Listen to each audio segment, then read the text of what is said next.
So hello everyone again. I'm very happy you're here.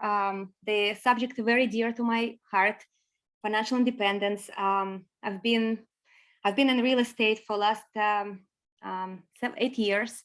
I came from corporate. My story was I was in the corporate world for a while. It was 20 years of software engineer, and then it just disagreed with me. I really was looking for more answers of achieving the wealth, achieving financial independence. And I started my road with real estate development, building my own real estate wealth. And the reason I'm having this webinar right now is that I think there is a very big place for it now, because I get a lot of phone calls from my friends from different sides of the world. I lost my job. I have no means to existence now. My job is gone. A lot of things got shaken after COVID, war, a lot of things going on, and our so-called security being lost. So on the other hand, some other of my friends say, oh, geez, I have such a huge salary, both of us, me and my husband, we just burned, we cannot work anymore. What can we do? What's the solution? So I think for all of you and all of us, I'm glad we're here to discuss it. So let's go. Let's start. Okay. So who are we? So we are two companies bundled together.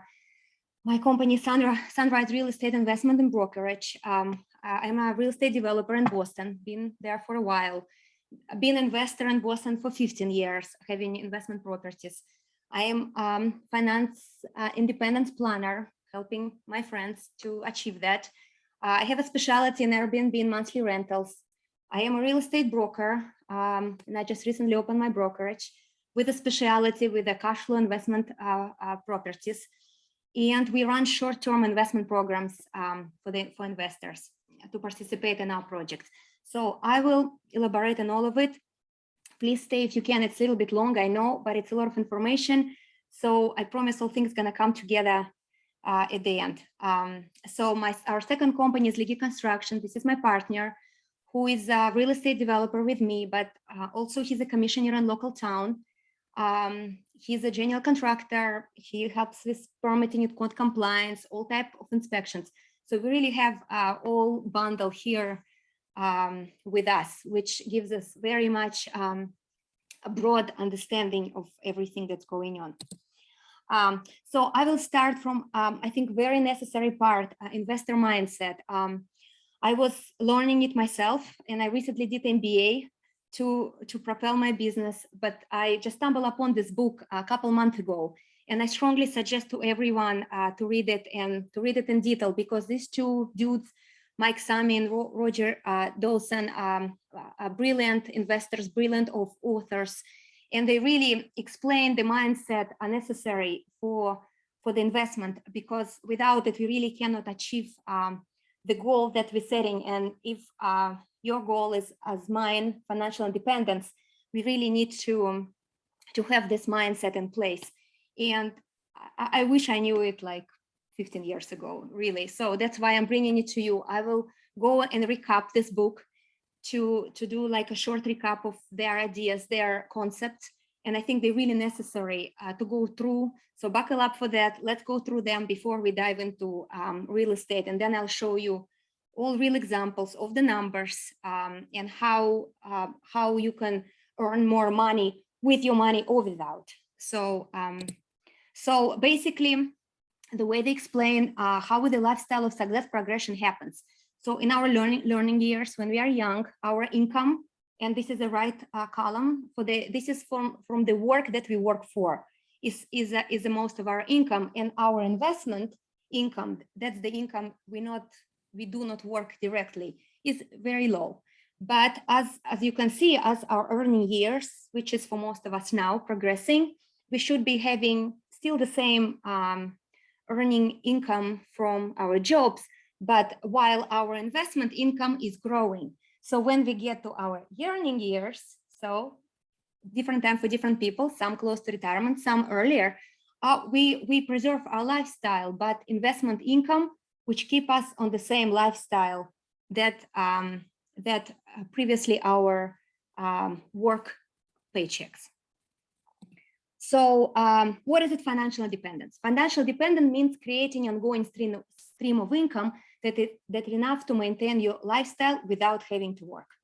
Now they're calling for us to not rely on 40-50-50 plan of life, where you work 40 hours a week, 50 weeks a year for 40 years and end up with Social Security to retire.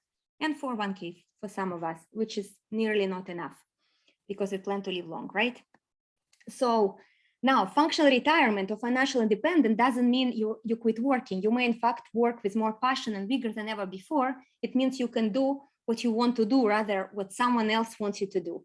And I want to tell you a short story, which we were discussing with my son, who just finished Columbia, about, and he was telling me about his high school teacher who really shaped his love for literature, for writing, and made his way to Columbia this way because he did a brilliant essay. And he was telling me how she really was out of the book, authentic and wholesome person, and not like any other teacher.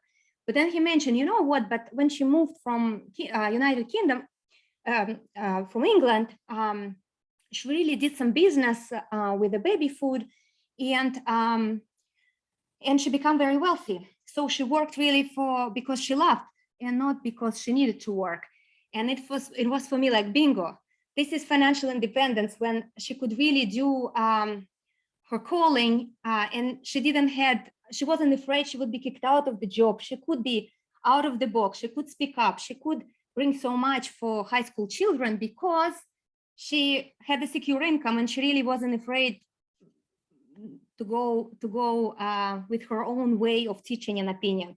And this is the essence of being financially independent, is for us to be wholesome person. It doesn't mean to be couch potato on a sofa. So, so ordinary people live well and pay their bills, but that doesn't mean they are building wealth or will ever be financially independent. Unfortunately, many of us.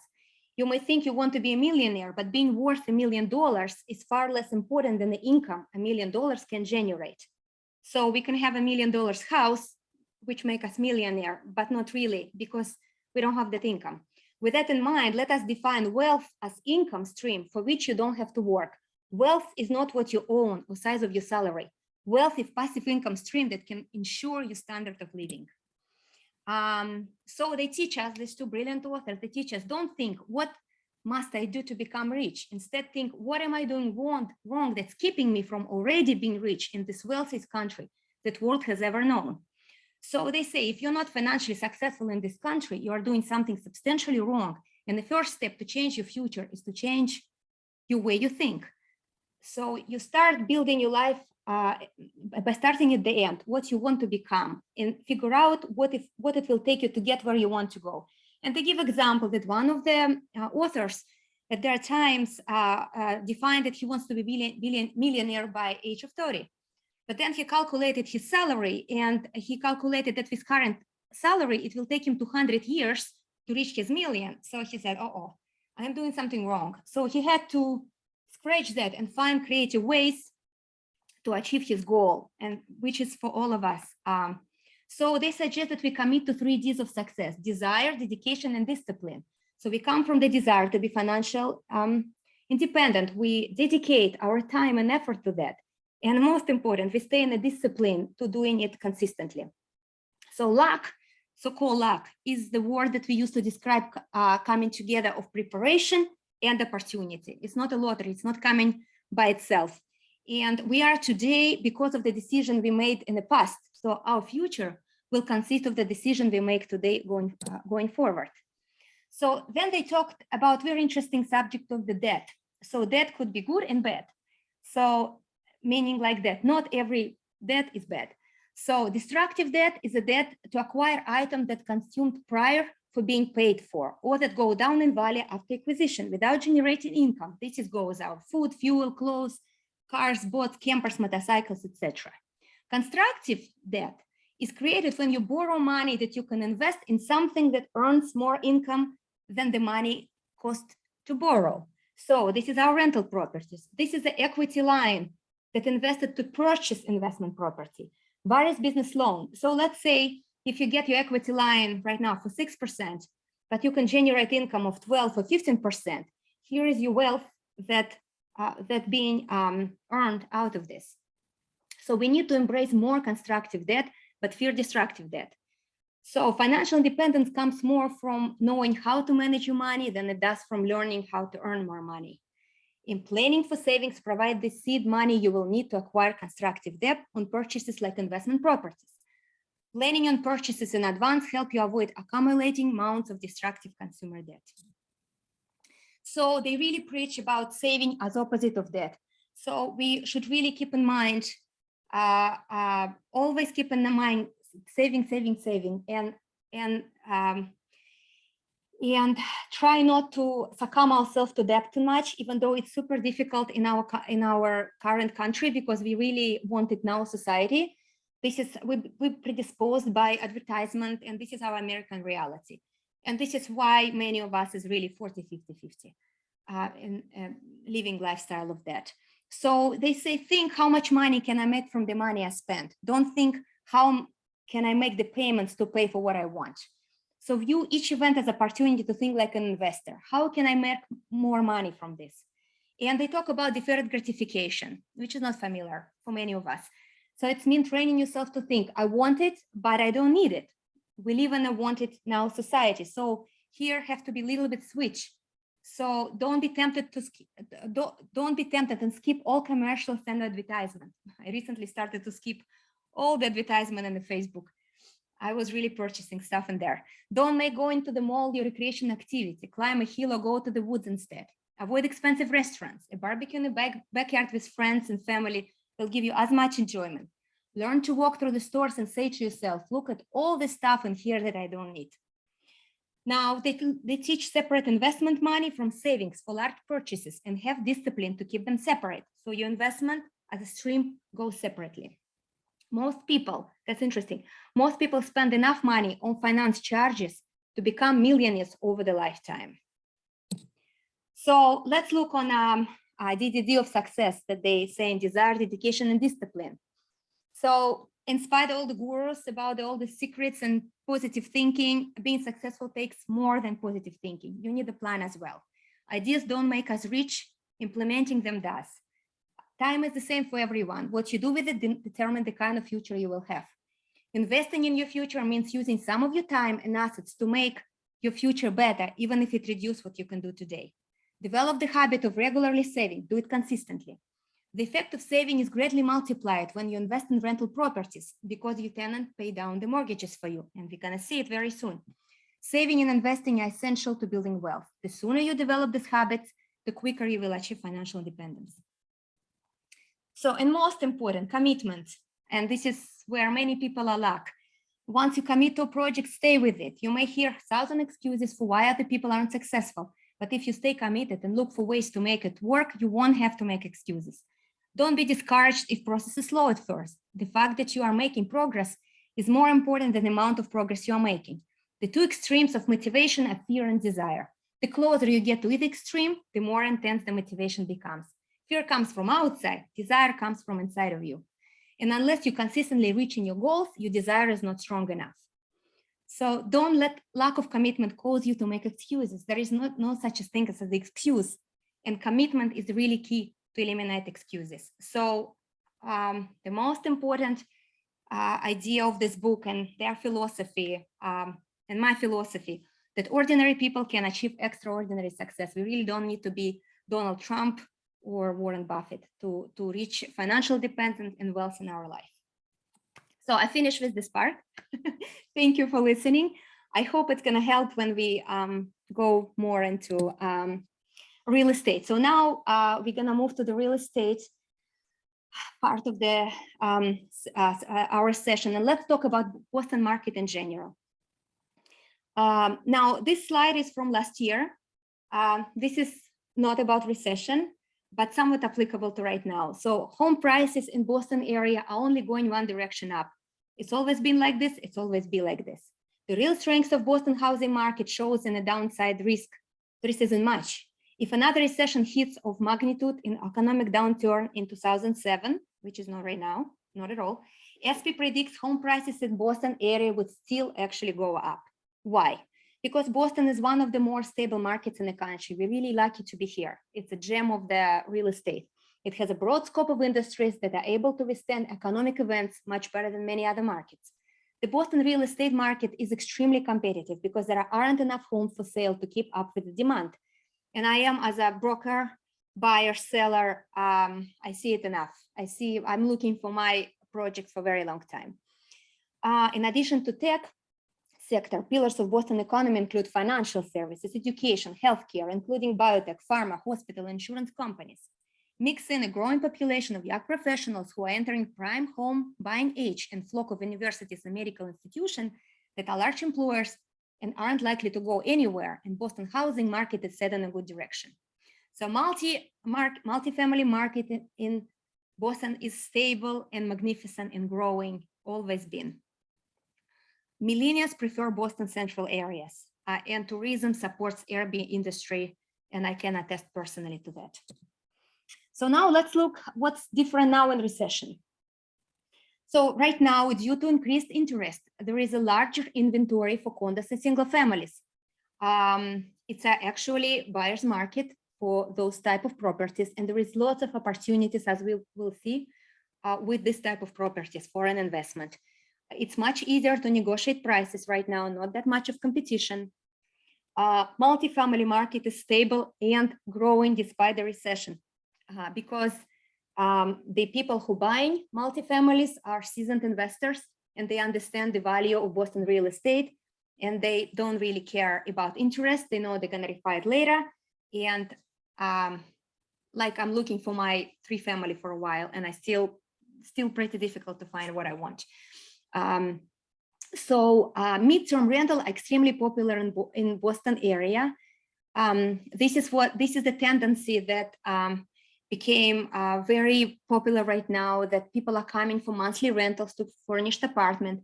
There is a flock of nurses, professionals, and they willing to pay very high rental prices. The professionals, they coming short term, usually like 3 months minimum. And this is a very good income opportunity for rental properties, which I fully use and specialize in. So as a homeowner struggling with the payments after forbearing plans ended, there are more houses coming to the market. And now it's opportunity to find good quality investment, because when you buy your own investment, it's not just the numbers, it's also your personal connection to the building. So it's really to find the right investment for the building that you're gonna own, maybe to duration of your life and pass to your children, is very important to really love this building in the area. And now it's a good time to actually find it. Appreciation is always have place in Boston, and this property is providing cash flow. And the high interest can be refinanced in a later day. We don't have to be too stuck with it for forever. Now, why invest in real estate? Why I'm so much in love with it? It's a very reliable investment, especially in Boston area. You get very sizable monthly cash flow. Your loan gets paid down as your tenants live in there. You get market appreciation. You have something to own, something to hold in. There is a vast short-term investment possibility in the Boston area. It is wonderful retirement income, which doesn't stop as a 401k, gonna exhaust at some point. It will not exhaust, and it will continue to our children, has inheritance value, and has a great tax benefits. Now, this is a very famous BRRRR strategy: buy, rehab, rent, refinance, and repeat. So this is how seasonal investors approaching real estate investment. So it's basically when you start, the process goes by itself. So you buy your first property, you rehab, or not, if it's in a good condition, you rent, it grows in value. Usually within 3-4 years, you can refinance, pull the equity, and buy the next property. So within 3-4 years, every year, you normally in the Boston market, you're purchasing next investment property. So this is how you grow your wealth with the time, with real estate. So what is important is to start. Once you started, the process pretty much proves itself. So what's the ways to grow your property value even quicker? Rehab, adding more units, and we can help with with it. Actually, there is a lot of properties in Boston, which is called illegal 2, illegal 3. You buy single, but it's actually 2 units there. And it's not without the risk because you need to go through Board of Appeals and through processes, but it's a wonderful opportunity, and we've been doing it successfully for a while.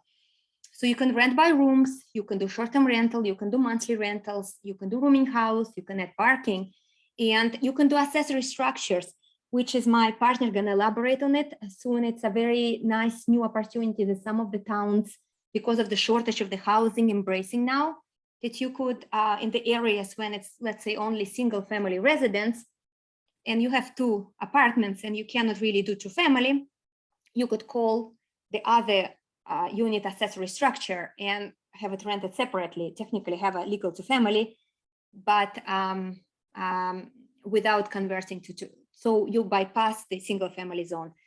My partner El will elaborate on it.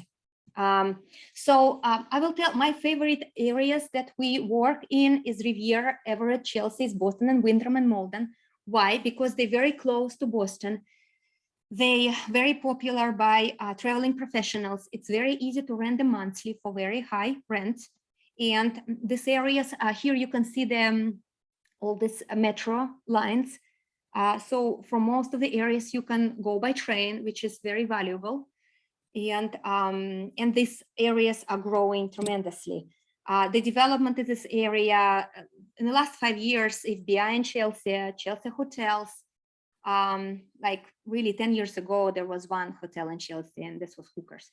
So casino in Everett, Suffolk Down and Riviera started work. It's going to be huge, huge tech zone, huge row of malls and hotels and everything. Riviera beachfront properties, hotels and apartment complexes, Winthrop Central Business District, Malden Center residential business development, and East Boston condo development is huge. Now, who rents for these short-term rentals? So this is my customers, going to be your customers if you're going by my steps. It's a travel nurses, travel professionals, relocating families to United States, students, professionals who prefer no commitment housing, flight attendants, people who sold their properties and then searched, divorced or separated. So there is no lack of the professionals. So we got to some numbers. So let's look at some examples. So you understand how it really works and how beautiful our numbers are with the real estate investment. So I took typical 2-family investment property, which is right now plenty on the market actually. The average price in this area is $750,000. For that, you need down payment $187,000. Let's say for starters that you have it in cash. We will go after the example that if you pull from your equity line, for example. So let's say you have this in cash. So with your mortgage interest is 6%, but Bert told me that it's actually dropped today to 5%, but I will let Ira later elaborate on it. We will take investment term of 5 years, and let's see where we are in the 5 years. So our rentals with, so the average rent for monthly rental is between 4,000 and 5,000 for monthly furnished good quality rental. So in our case, we take smaller, we take 8,000, gonna be our monthly rental. Our monthly expenses constitute from taxes, insurance, water, and utilities and internet. So this way we get to the monthly income of 2,800. House will appreciate in 5 years to 957. So if we bundle it all together, we have IRR, investment return, interest return, investment return rate is 415,000 for 5 years. Beautiful, right? This is in case that you had this 187 down payment. Now, let's say you didn't have it and you pulled it from your equity line. So you need to pay your equity line payment. So you didn't put $1 in this situation. You just had the equity in your house and you pull this amount with the same 6% interest. You have your equity line payment monthly added to the mix. Now your monthly income 1,880, which is great still, considering you didn't need to put single dollar into transaction. And your bundle total income after 5 years is 358,000, which is beautiful too. Now, my girlfriend called me a couple of days ago and said, you know, we have this ginormous salaries with my husband that we really burned and we cannot work anymore. We have equity in our house about 700K. What can we do? And I was like, let's put it together. So I took 425. This is the real example of the house. Actually, it's 25 Webster Street, Everett, which is about to close. I was going there. I had a friend who I was hoping will purchase it, and she didn't. And I was really in love with the house. I would purchase it myself, but it's gone. There will be more to come. But this is 6-family, beautiful, renovated 6-family, ready for monthly rental for travel professionals in a fantastic mint shape. You don't see those much. So let's say they pulled equity line for 425,000, and they purchased this house. So with a 4,000 unit, their monthly rental gonna be 24,000, which after all the expenses, including their equity line payment, it's bringing them to 11,000 monthly income. This is, I call it financial independent. This is one of them already doesn't need to work. So, and if you bundle everything together with appreciation in 5 years, they actually earned 1,238,000 from this type of investment. And they didn't put dollar out of their pocket. They just pulled from their equity line. Holy schmoly. So, so for some of us who have smaller down payments, let's look on a single family in condos, which is now also very available and negotiable. So I will take the example of average house or condo in East Boston or in Winthrop area. This is where I build actually.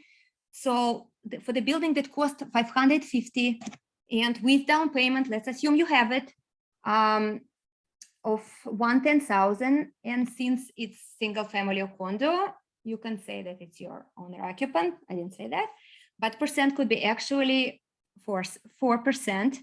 So after 5 years, the rental gonna be a little bit higher because many of them have 3 bedrooms, and single family are generally more popular, more expensive.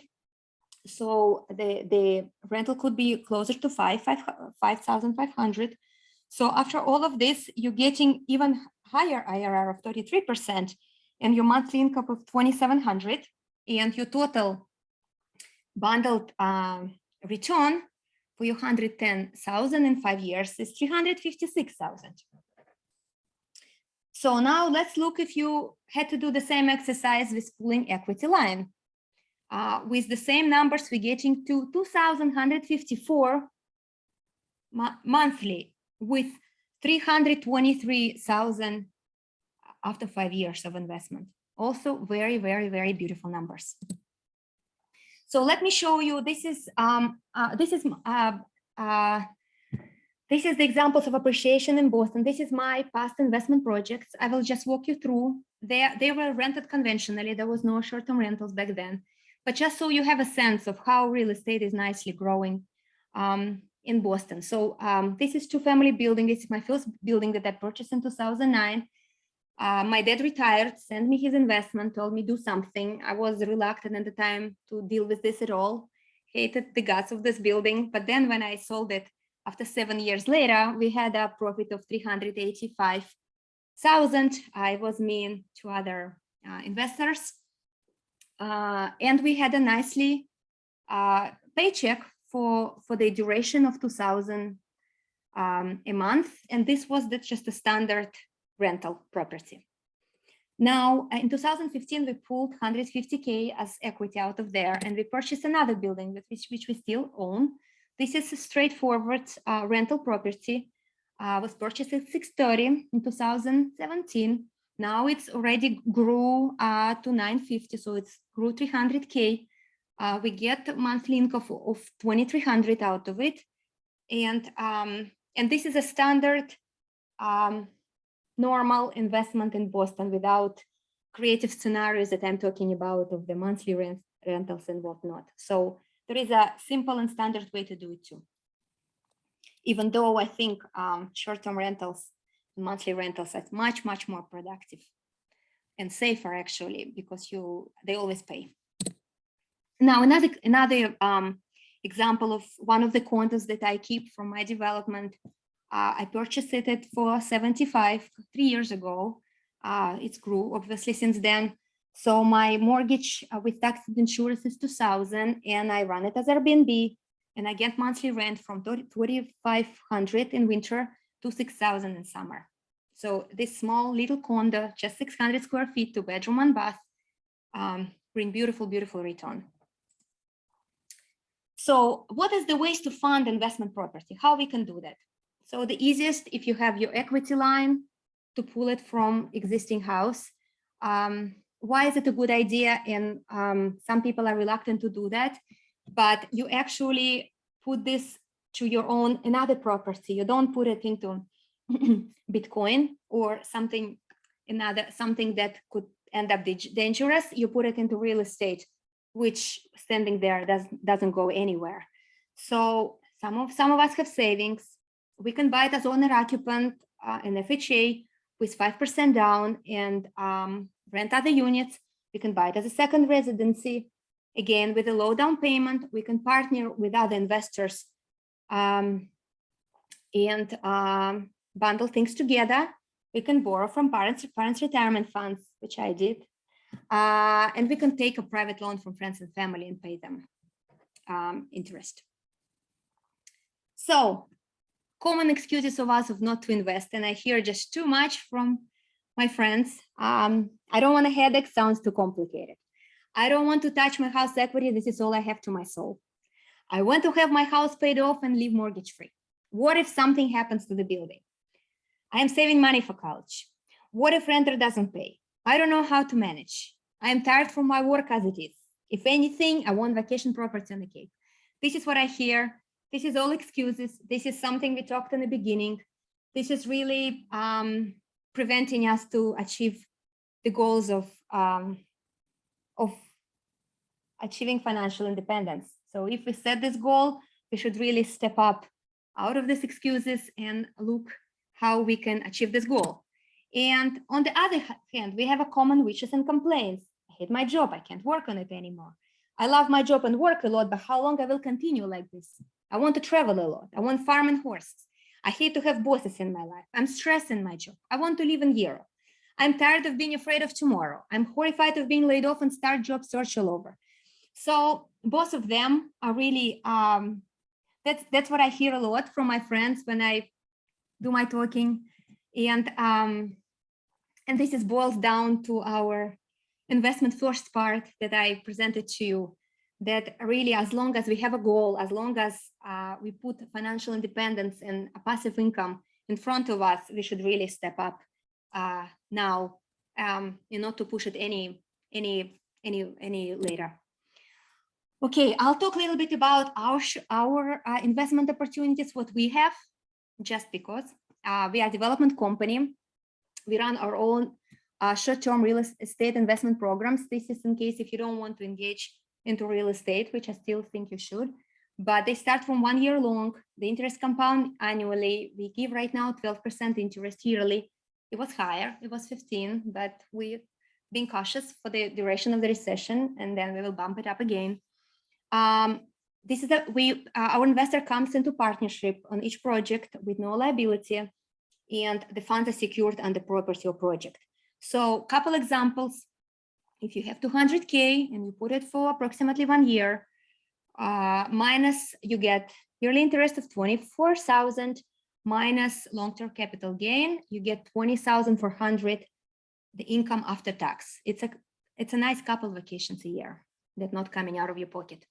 And if you put, let's say 100K for 1 year, it boils down to 10,200 income after tax. This is one family vacation. Now we have a couple condos, and we have a beautiful actually opportunities right now. So this is condo opportunity in this Boston. the price is 550. That's exactly the one I was showing you before, with the numbers that I listed there. This is a garden level condo, but that's why it's cheaper than the market price, but it's beautiful, done. It's 5 minutes to the train station in Eagle Hill in Boston. It comes with parking, which is rented, but rented indefinitely. So this is Boston. Then we also have a pre-construction Condo Opportunity in Winthrop. This is the building we built right now. For those who don't know, Winthrop is a beautiful ocean community. This building is right in the business district. The location is suburb. You can see here is the a picture of just remodeled main square. This building is 5 houses from the square with all the new restaurants, nail salons, juices, hairdressers. So everything, it's really, really beautiful center. 2 upper units are with rooftop decks. The prices is within the same range because it's Winthrop just picking up. And this is the amazing growing opportunity, because Winthrop was dormant for a very long time and now it's picking up. It's been like this. It was Somerville, which now is top of the line. Then it was East Boston, which now is a very high, and now with Winthrop, Revere, and Everett are picking up. So the property is really gonna be growing very quickly there. And my hope is and wish that we have 6 units there, and I have a lot of investors, so I'm gonna offer it to my investors. And I hope that we can and I will take 1 condo too. So we just keep this building to ourselves. It's going to be growing beautifully, and I will help to whoever need to run those short-term rentals to have their income. You're welcome to do it yourself too. And this way we really have a very nice, friendly building with a amazing opportunity to grow. So why work with us? So we have years of personal experience in real estate investment.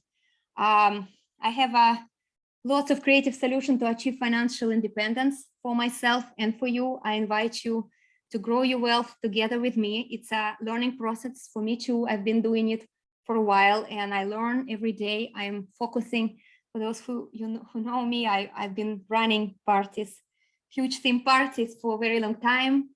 And while I was in corporate, and now my whole creativity is focused on really achieving wealth for myself and my friends and my clients and investors who ending up my friends. We have a brokerage that specializes in cash flow multifamily investment. We have a home inspection on the spot. My partner comes when we purchasing the houses. You or me, he comes and he can pretty much from outside tell if this house worth attention or not. We have direct contact with local city officials. We give you renovation help and advice. We are a full construction company. I will always help with a monthly rental setup and manage your properties as needed. But I really think you can do it, but I can help if needed. And most important, it's free for you because my commissions are coming from the seller. So if you want to talk to me, I'm really happy. I would be really happy if you join. It's never too early to talk. Even if you don't have your down payment right now, we can talk and set the path and see how the best for you to start your road to financial independence. So thank you very much. I will have my partner Al talk a little bit his talk. He's my partner and builder. Al. Hi, how are you, everybody? So basically, I'll try to collaborate on what Ella just spoke of. So I can actually just tell you a couple small stories. So I've been a general contractor, I don't know, 15 years now. Took the family business over. The family business has been in business for 50 years. My old man was a commissioner in Somerville. All my uncles were inspectors, and I come from, a law enforcement family also. So, we work extremely hard, did $1 million jobs, big projects for other people. And, it was funny because at the end of the day, after I paid everybody, I paid all the expenses, paid the help, paid the extremely high insurance, there's minimal money left. I was always working for weeks, paying, killing myself. And, and everybody used to say, oh, invest in real estate, do this, do that. And, and I had a lot of friends that I seen over the years investing. I never really took it serious. And then I ran into Ella, and she, showed me a whole different way of doing things. So we teamed up together.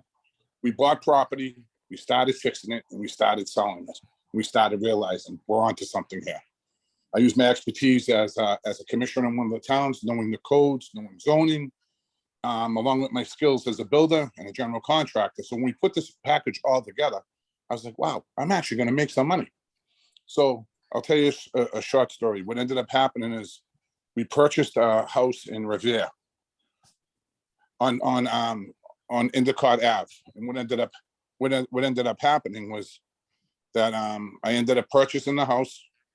Next thing I know, it had a unit in the basement. So the basement, this town had it as a 2-family turned back to a single family. So I said, I got to do something here. This unit's sitting here and it's not doing anything. So to make a long story short, I had to figure out what I was going to do. So basically we talked. I went to this city. I said, I want to put a unit downstairs. I applied for occupancy, went through all the proper channels. I fixed the unit up beautifully. And meanwhile, my house is on the ocean too, which is even more spectacular. So after everything was fixed, Ella come in, took it all over, furnished it, rented it. I actually can't believe it. I was like, fuck, excuse my language. I'm living here rent free. I pay no mortgage. That unit covers everything. I was like, I never had this in my life. I always was paying and paying and paying and paying rent, high mortgages, whatever. So now I went from this having not to pay this mortgage to really expediting my living, putting money away. And, also with this property, once this was done, it built a lot of equity right away. So I was like, So I had another idea. She says, we got to take this equity in your house and purchase something else. So what do? We purchased another beachfront property up the street in the Port Pines area. Right now, we're already approved for an accessory unit. When she's done renting that, that's going to be full income for us. So I'm myself is proven from her what real estate can really do for you. Mm-hmm. And like I said, and I worked hard for a long time, and I never seemed to make or be able to put really too much money away. And it was always bothersome because I found myself making everybody else around me wealthy. And here I am killing myself every day. So you're more than welcome. Come tour my property. Come look at my home. We did it all over. I'll show you the unit in the basement, how we did it, what it looks like, our workmanship, how we take pride in everything we do. Our finishes are way beyond most finishes of any other contractors. When people buy a product from us, they're getting a very good product and they're getting a beautiful project.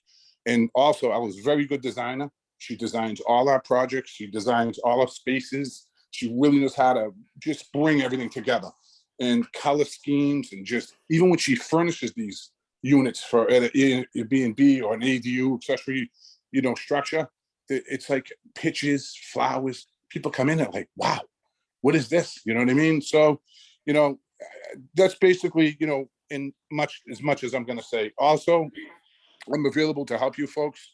If you do decide to purchase, you need help with zoning, getting through a city or town, expediting a permit, figuring out how to get an occupancy, getting through the Board of Appeals. I mean, I go to the Board of Appeals in most cities and towns myself. I do all the work myself. Very seldom do I use an attorney. I'll use an attorney when I have no choice, and I still end up doing all the work. So that's the story of our company, and we're very successful.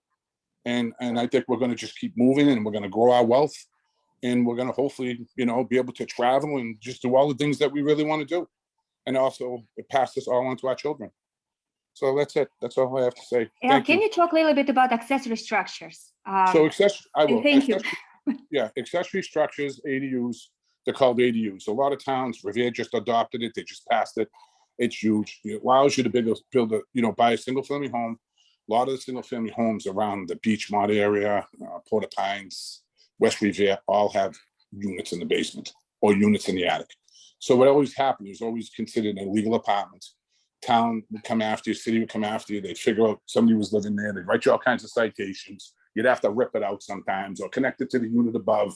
Thousands of dollars later, blueprints, fines, and penalties, the whole 9 yards. Believe me, I'm on that side of the fence. Not that I try my best not to do that to people. I try to figure out other ways, but that's me. But not a lot of commissioners in local cities and towns have that same mindset. Not that it's bad, they just want to uphold the law.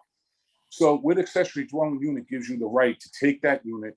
You can take that unit and you can make it into a unit, an actual unit. So it's going to get an occupancy. It's going to say single family with an ADU, which is an accessory dwelling unit. Now you have the accessory dwelling unit, you rent it out.